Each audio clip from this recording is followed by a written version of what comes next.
गुरु प्यारे साध संगत जी, राधा स्वामी जी। सतगुरु की दया मेहर के कुछ वृतांत। सतगुरु किस प्रकार जीवों को अपने चरणों में बुलाते हैं। कलकत्ता के एक कॉलेज में फिलॉसफी के प्रोफेसर श्री घोषाल ने अपना अनुभव इस प्रकार सुनाया है। पिछले साल जब कॉलेज में गर्मियों की छुट्टियां हुई तो मैंने कश्मीर और अमरनाथ की यात्रा करने का विचार किया। ये यात्रा करीब 1,500 मील लंबी थी, लेकिन अमरनाथ के हजारों फुट ऊंचे बर्फ से ढके पहाड़ और इस गुफा से संबंधित विचित्र कथाओं से प्रेरित होकर मैंने ये यात्रा करने का निश्चय कर लिया। कुछ मित्रों को साथ चलने के लिए कहा, परंतु कोई तैयार ना हुआ। अंत में मैं कलकत्ता से अकेला ही इस यात्रा पर चल पड़ा। ट्रेन से अमृतसर और वहां से बस से पठानकोट व जम्मू होते हुए श्रीनगर पहुंचा।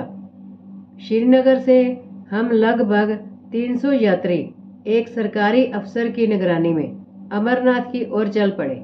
हमारे साथ डॉक्टर तथा प्राथमिक चिकित्सा का सामान भी था। कुछ ब्राह्मण व पुरोहित भी, जिनका शायद अमरनाथ में पूजा आदि कराने का अधिकार था, सबसे आगे छड़ियां लेकर चल रहे थे। बहुत से यात्री, जिनमें कई साधु भी थे, पैदल चल रहे थे। कई किराए के घोड़ों पर सवार थे। मैंने भी एक घोड़ा किराए पर ले लिया। पहलगाम व चंदनवाड़ी के बर्फ के पुल तक तो कोई विशेष घटना ना घटी, परंतु आगे चलकर जब हम 14-15 हजार फुट की ऊंचाई पर पहुंचे तो मुझे कुछ घबराहट सी होने लगी। हम लोग संकरे पहाड़ी रास्तों से जा रहे थे। रास्ता इतना संकरा था कि हम लाइन में एक के पीछे एक जा रहे थे। मैं घोड़े पर सवार था। पता नहीं पहाड़ी घोड़ों व घोड़े वालों को खड्ड के किनारे पर चलने की आदत क्यों होती है। मैंने घोड़े को खड्ड के किनारे से दूर चलाने की कोशिश की, परंतु वह खड्ड की ओर ही चलता रहा। खड्ड भी हजारों फुट गहरा था। अगर कोई गिर जाए तो हड्डी पसली का पता ना लगे। अचानक मेरी आंखों के आगे अंधेरा छाने लगा। ऐसा मालूम होने लगा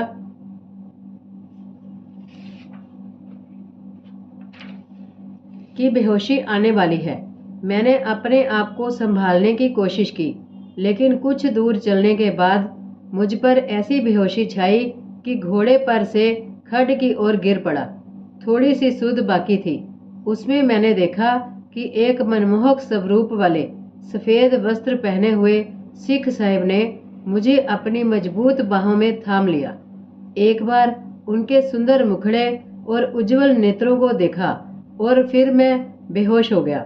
पता नहीं कितनी देर बेहोश रहा, शायद 5-10 मिनट रहा होगा। जब कुछ होश आया तो देखा कि मेरा सिर उन्हीं साहिब की गोद में था तथा वह दाएं हाथ से मेरे सिर को सहला रहे थे। फिर वह साहिब बोले, अच्छा फिर मिलेंगे। इतना कहकर वह मेरी नजरों से ओझल हो गए। मैंने घोड़े वाले से पूछा, वह कौन थे, कहाँ गए, जिन्होंने मुझे गिरते वक्त संभाला। घोड़े वाले ने समझा कि अभी भी मैं ठीक नहीं हूँ और यूं ही बेतुकी बातें कर रहा हूँ, परंतु जब मैंने अपना प्रश्न दोहराया तो उसने जवाब दिया कि उसने तो किसी को मेरे पास नहीं देखा, केवल मैं ही खाई के किनारे बेसुध पड़ा था। जैसे ही उसने मुझे बेहोश पड़ा देखा, वह डॉक्टर की तलाश में दौड़ पड़ा, लेकिन डॉक्टर को फौरन न ढूंढ सका, इसलिए वापस मेरे पास आ गया। मुझे आश्चर्य है कि वह मेहरबान सज्जन इस प्रकार चले क्यों गए और घोड़े वाले ने उन्हें क्यों नहीं देखा। हम अमरनाथ पहुंचे। वहां मैंने बर्फ व ऊंचाई के अलावा और कुछ न पाया। जो आध्यात्मिक जिज्ञासा मेरे मन में बचपन से थी, उसकी पूर्ति के लिए कुछ न मिला। मैं लगभग 1 महीना कश्मीर की घाटियों में घूमता रहा। कई दर्शनीय स्थानों की सैर की।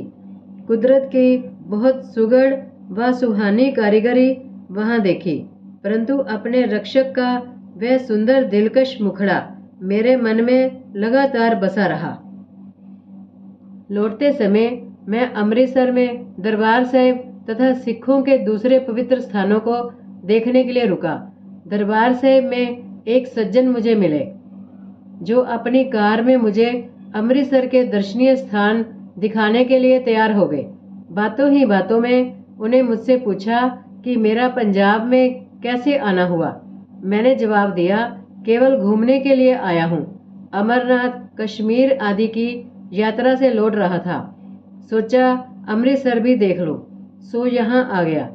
वह सज्जन बोले, अगर आप दर्शनीय स्थानों की सैर के लिए आए हैं तो आपको एक और स्थान देखना चाहिए जो पास ही है और जहाँ मैं खुद जा रहा हूँ।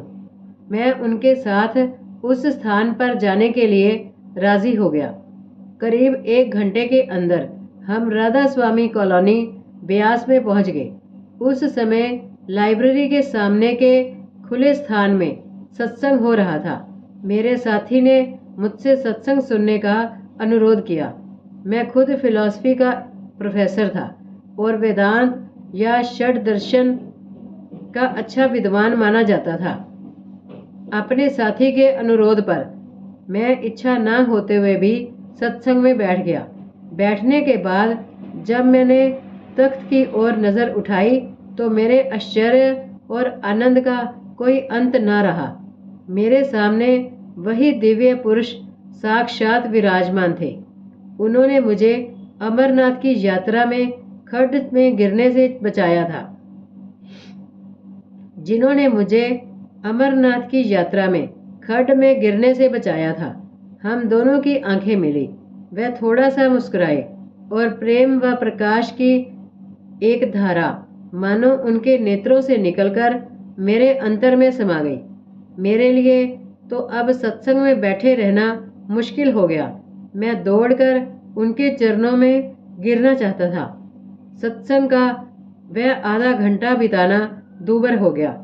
सत्संग समाप्त होते ही मैं भागकर गुरुदेव की ओर गया। मैं उनके चरणों में मस्तक रखना चाहता था कि उन्होंने मुझे अपनी बाहों में थाम कर रोक लिया। मैं बता ही नहीं सकता कि उनके हाथों के स्पर्श से मेरा क्या हाल हुआ। मेरा हृदय प्रेम से भर गया, नेत्र भीग गए। जी चाहता था कि उनके चरण चूम लो। गुरुदेव ने फरमाया, आप आ गए, बहुत अच्छा किया। मैंने उत्तर दिया, महाराज मैं नहीं आया, आप मुझे पकड़ कर लाए हैं।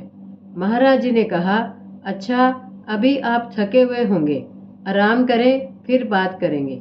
फिर आप कोठी में चले गए।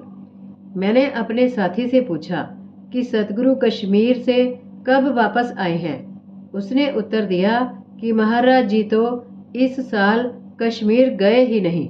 मैं हैरान था और सोचने लगा कि ये कैसे हो सकता है कि महाराज जी कश्मीर नहीं गए। मुझे तो वह खुद अमरनाथ के रास्ते में मिले थे। दूसरे दिन महाराज जी ने मुझे समय दिया। उन्होंने संत मत के मूल सिद्धांत समझाए। सुरत शब्द योग से वेदांत की भिन्नता बताई। समझाया कि संत मत भक्ति का मार्ग है, अभ्यास और अमल करने का रास्ता है। मैं चुपचाप सुन रहा था। मुझे अब मुंह खोलने की जरूरत न थी। सतगुरु के कल वाले स्पर्श की मस्ती चित्त पर छाई हुई थी। उनके दर्शन की खुशी में रात भर सो नहीं सका। हृदय में एक ऐसी प्रीति और प्रसन्नता समाई हुई थी जो इस दुनिया की मालूम नहीं होती थी। गुरुदेव ने कहा, कोई सवाल पूछना हो तो खुशी से पूछ सकते हो। मेरी आंखों से आंसू बह रहे थे, गला रुंधा हुआ था। मैंने गदगद स्वर से पूछा, अमरनाथ यात्रा में आप ही मुझे मिले थे ना? उन्होंने मुस्कुराकर फरमाया, नहीं, मैं तो कहीं नहीं गया, यही था। फिर मेरे सतगुरु ने मेरी ओर करुणा, कृपा और प्रेम भरी दृष्टि डालकर मुझे निहाल कर दिया। मैं इस संसार को तथा अपने आप को एकदम भूल गया।